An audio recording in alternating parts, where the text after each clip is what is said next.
The word sounds as painful physically as it is emotionally.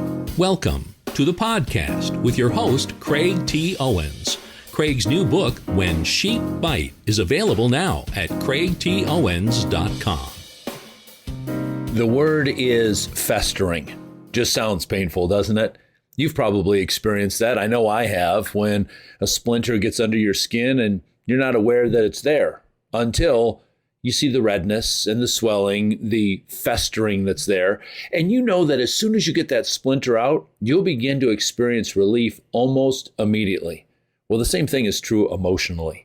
Somebody may hurt us, and it's like a splinter in our emotions. And maybe at first we don't even realize it's there until it begins to hurt. It begins to fester.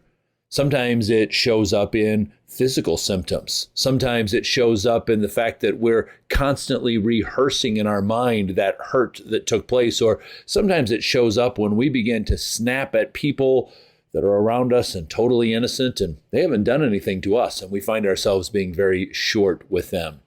What happens when something emotionally festers is it begins to manifest itself as bitterness.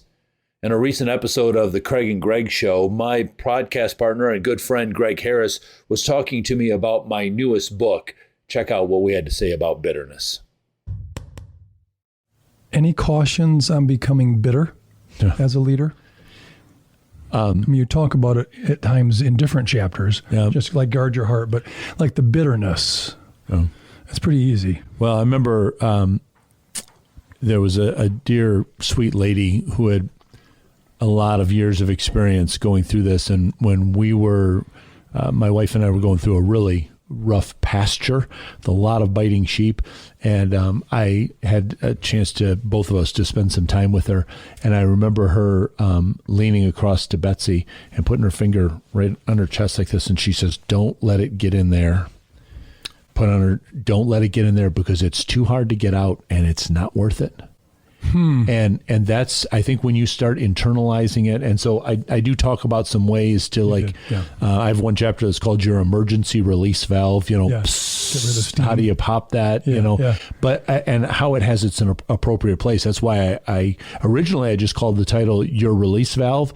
And then I said, no, it needs to be the emergency.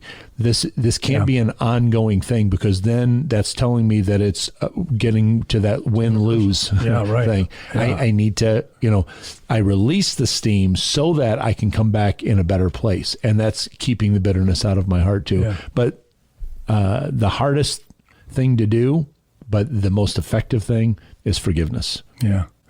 Boy, it's so hard. But at the same time, if we do understand, the first section is understanding what's going on, why, whether it's you caused it, or you contributed to it, or you had a little bit to do with it. Right. It's good to know that ahead of time before you come up with an action plan. Yes.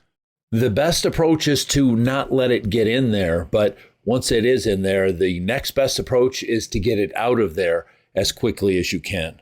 My book, When Sheep Bite, is designed to be a healing book.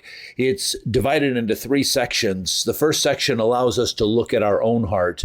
The second section goes through those things that cause those splinters, those pains, or the bites, the things like gossip and slander and people questioning our authority or even abandoning us. And then the third section of the book is about recovery and healing and moving forward.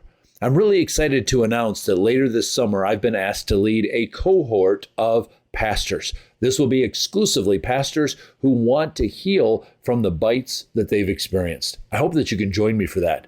That cohort will help bring healing to you, as well as my book will.